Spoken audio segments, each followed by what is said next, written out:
Assalamualaikum warahmatullahi wabarakatuh. Mga pinakamamahal kong kapatid sa Islam, maligayang pagdating sa New Muslim Academy at sa isa pang yugto ng ating serye, ang mga pangalan ni Allah subhanahu wa ta'ala. Sa episode natin ngayon, nais kong ipakilala sa inyo ang Diyos na si Allah gamit ang kanyang banal na pangalan, ang At-Tawwab. At-Tawwab. Ang At-Tawwab ay tumutukoy sa kanya na siyang tumatanggap ng ating taos-pusong pagsisisi. Subhanallah. At mas malalim ang kahulugan nito. Ang At-Tawwab ay tumutukoy sa kanya na hindi lang tinatanggap ang ating pagsisisi, kundi tinatanggap niya ang ating pagsisisi matapos tanggapin ang ating pagsisisi, matapos tanggapin ang ating pagsisisi. Subhanallah, na nagtuturo sa atin na ito'y pangalan mula sa mga pangalan ng Allah na tunay na nagbubunga ng matatag na pag-asa sa puso, isip, kaluluwa at pagkatao ng tao. Ngayon ang pagsisisi ay isang gawaing talagang kinakailangan. Hindi lang para sa kundi lalo na para sa mga malalaking kasalanan. Oo.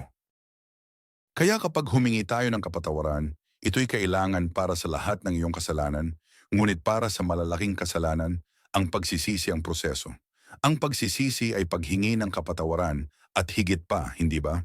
May pagsisisi, may pagkamuhi sa nagawa, may taos pusong hangarin na mapatawad, isang taos pusong hangarin na hindi nababalik sa malaking kasalanang iyon. At sa Islam, meron tayong tinatawag na malalaking kasalanan at sa New Muslim Academy, ito ay natalakay, sa iba't ibang aralin sa loob ng portal ng akademya o sa mga live na sesyon na natapos o para sa mga estudyante. Kaya kapag naganap ang isang malaking kasalanan, hindi ito nangangahulugan ng katapusan ng isang tao. Alhamdulillah, si Allah ay At-Tawwab. Kaya sabihin nating ang isang tao ay nahulog sa malubhang kasalanan, di ba? Pangangalo niya halimbawa. Oo, ngayon hindi ito kapuri-puri sa anumang paraan, ngunit kasabay nito, si Shaitan, ang demonyo, ay hindi dapat magtagumpay na iparamdam sa iyo na nakatadhana ka sa impyerno-impyerno. Wala kang pag-asa. Dahil nagawa mo ito, iyon na ang katapusan at sumuko sa iyong pagsamba hanggang sa mamatay ka. Wala kang mapapala dyan. Mali yan. Bubulungan ka ni Shaitan ng mga ideyang ito. Tinuturuan tayo ni Allah o binibigyan tayo ng kasangkapan para itaboy ang mga bulong ng demonyo, ang pakikipaglaban sa demonyo. Na kapag dumating siya na may ganitong bulong, sinasabi natin, itinataboy kita dahil alam kong ang aking Panginoon ay si At-Tawwab. Na hanggat humihinga ako, may pagkakataon akong magbalik loob. Maaring sabihin ni Shaitan, hindi, pero napakalaki ng kasalanang ito. Mas dakila kaysa sa lahat ng nagawa mo.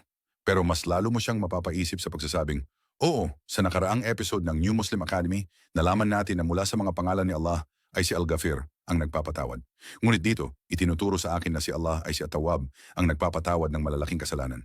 Kaya kahit ikaw, Shaitan, subukan mo akong mawalan ng pag-asa sa pagdiin na malaki ang kasalanan, hindi ako mawawalan ng pag-asa. Babaling ako kay At-Tawwab at magsisisi ako.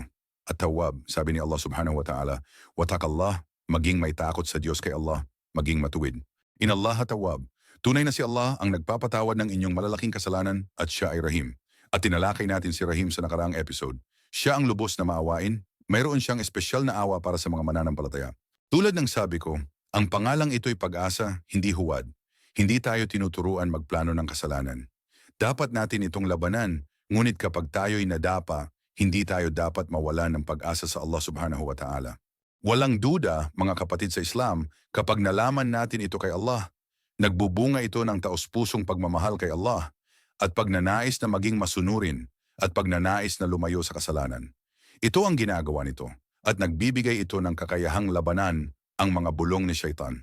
Nakakatulong din ito upang hindi tayo mawalan ng pag-asa sa awa ng Allah subhanahu wa ta'ala.